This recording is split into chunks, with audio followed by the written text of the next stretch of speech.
William Ackman. A name synonymous with conviction, controversy, and colossal financial plays.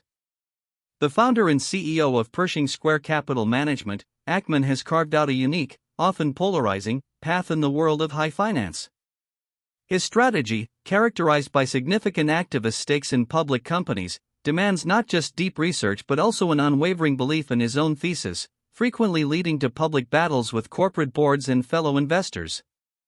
But what defines this maverick investor's approach, and how has he consistently navigated the treacherous waters of the global markets to build an empire?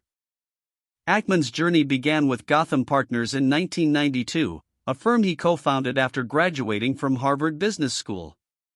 The initial years honed his aggressive, research-intensive style, often involving deep dives into obscure companies. However, it was the founding of Pershing Square Capital Management in 2004 that truly unleashed his unique brand of activist investing. Pershing Square wasn't just another hedge fund, it was a platform built on the premise of identifying undervalued companies and then actively engaging with management to unlock that value. This proactive approach distinguishes him from passive institutional investors. Ackman's investment philosophy can be distilled into several core tenets. First, he seeks simple, predictable, free cash flow generative businesses with strong balance sheets.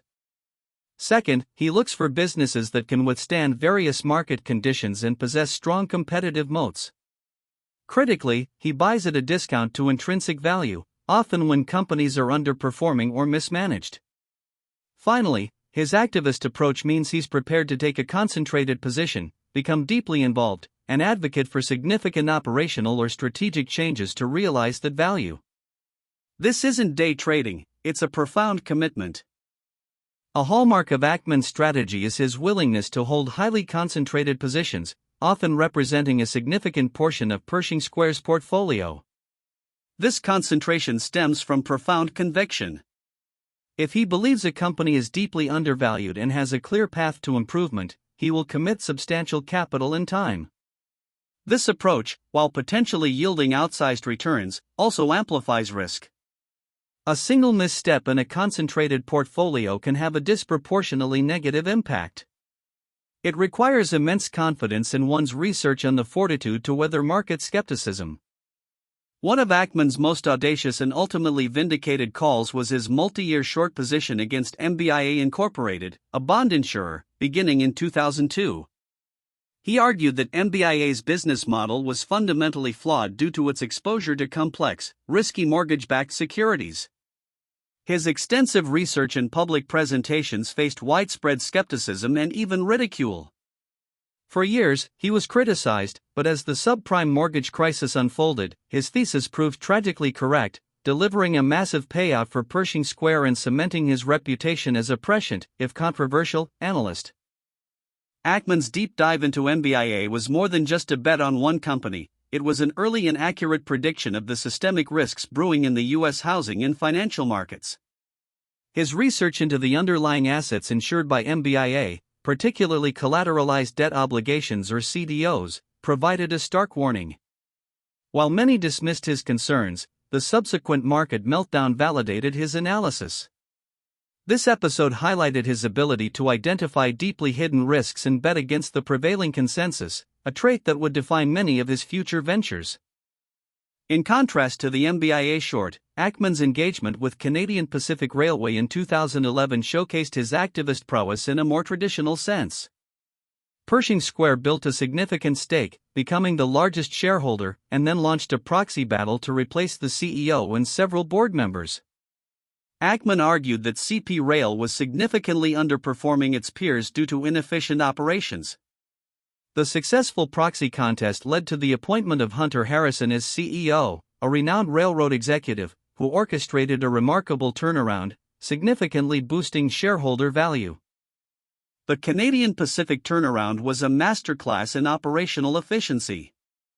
Under Hunter Harrison's leadership, metrics like operating ratio, a key measure of efficiency for railroads, calculated as operating expenses as a percentage of revenue, saw dramatic improvements. By reducing expenses and optimizing routes, CP Rail transformed from a laggard to an industry leader. This case study perfectly illustrates Ackman's belief that active management can unlock immense value, not just through financial engineering, but through fundamental improvements in how a business operates. The returns for Pershing Square were substantial. Not all of Ackman's high-profile bets have been successful. His multi-year, multi-billion-dollar short position against Herbalife Nutrition, initiated in 2012, stands as perhaps his most notorious defeat. Ackman publicly declared Herbalife a pyramid scheme, vowing to take it to zero. He invested an estimated $1 billion in his short, spending years campaigning against the company. This public battle involved dramatic presentations, regulatory scrutiny, and a fierce counter-campaign led by fellow billionaire investor Carl Icahn, who took a long position in Herbalife. The Herbalife saga escalated into a public feud between Ackman and Carl Icahn, culminating in a memorable, hostile exchange on live television. Icahn, initially buying into Herbalife to spite Ackman, saw the company as undervalued and believed Ackman was wrong. This high-profile clash of titans captivated the financial world. Despite Ackman's persistent efforts and even an FTC investigation into Herbalife, the stock never collapsed as he predicted.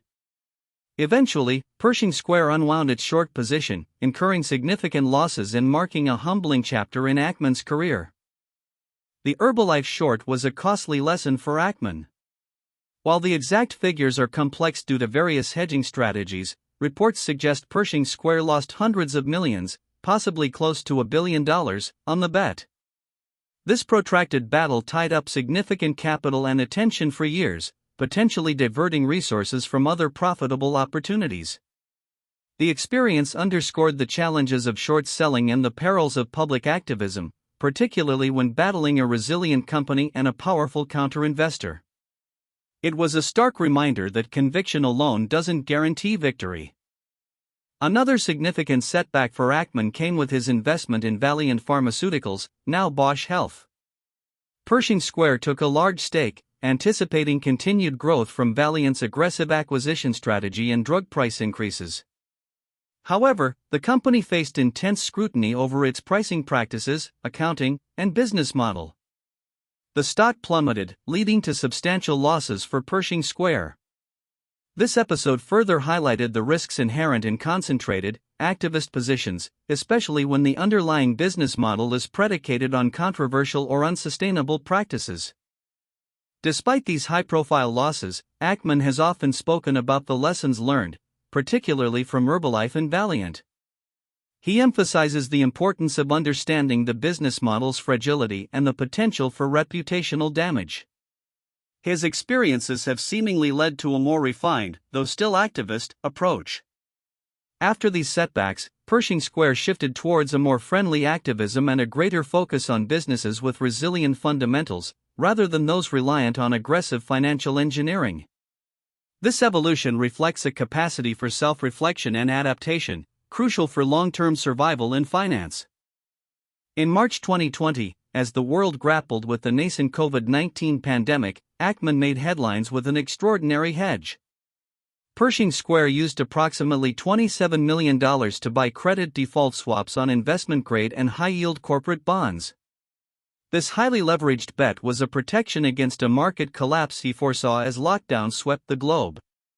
Within weeks, as credit markets seized up, these swaps rocketed in value, generating an astonishing profit for Pershing Square, proving his ability to once again make a prescient, contrarian call during extreme market volatility. The COVID-19 hedge was executed just as markets were about to experience unprecedented turmoil. Ackman's firm closed out the positions for approximately $2.6 billion, effectively turning a roughly $27 million investment into a colossal return of over $2.5 billion in a matter of weeks. He then redeployed these profits, along with fresh capital, into fundamentally strong companies whose stock prices had been indiscriminately beaten down by the crisis. This maneuver demonstrated not only his ability to predict market inflection points but also his tactical agility in capitalizing on them.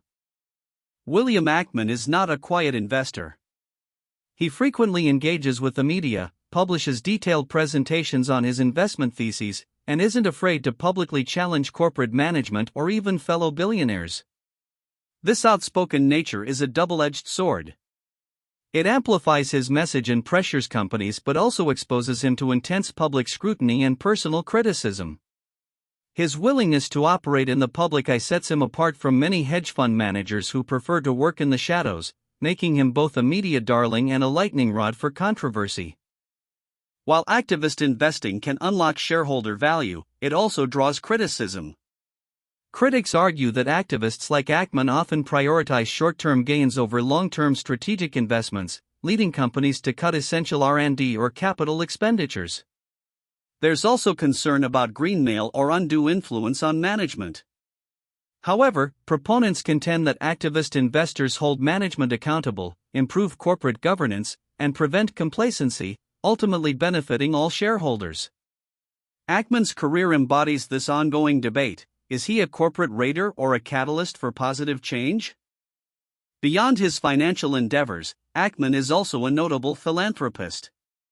Through the Pershing Square Foundation, established with his former wife Karen Ackman, he has committed hundreds of millions of dollars to causes ranging from education and healthcare to human rights and economic development. This commitment extends to the Giving Pledge, where he has publicly promised to donate the majority of his wealth to charitable causes. This aspect of his life reveals a broader impact beyond just market returns, aiming to drive significant positive change in society through strategic philanthropy. After navigating turbulent years marked by high-profile losses, Pershing Square has seen a remarkable resurgence. The fund's performance has significantly improved, driven by a more focused, concentrated portfolio of high-quality, predictable businesses.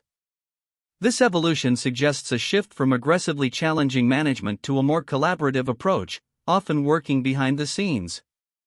Ackman's willingness to adapt his strategy, learning from past mistakes, underscores a key characteristic of enduring investors: the capacity for self-correction and continuous refinement of one's approach in an ever-changing market landscape. William Ackman's career is a testament to the power of high-conviction investing, strategic activism, and the occasional, spectacular misstep. He is a financial maverick, unafraid to challenge norms, endure criticism, and bet big on his meticulously researched theses. Whether he is seen as a corporate savior or a contentious agitator, his impact on corporate governance and investment strategy is undeniable. His story provides invaluable lessons not just for investors, but for anyone seeking to understand the dynamics of power, influence, and value creation in the complex world of global finance.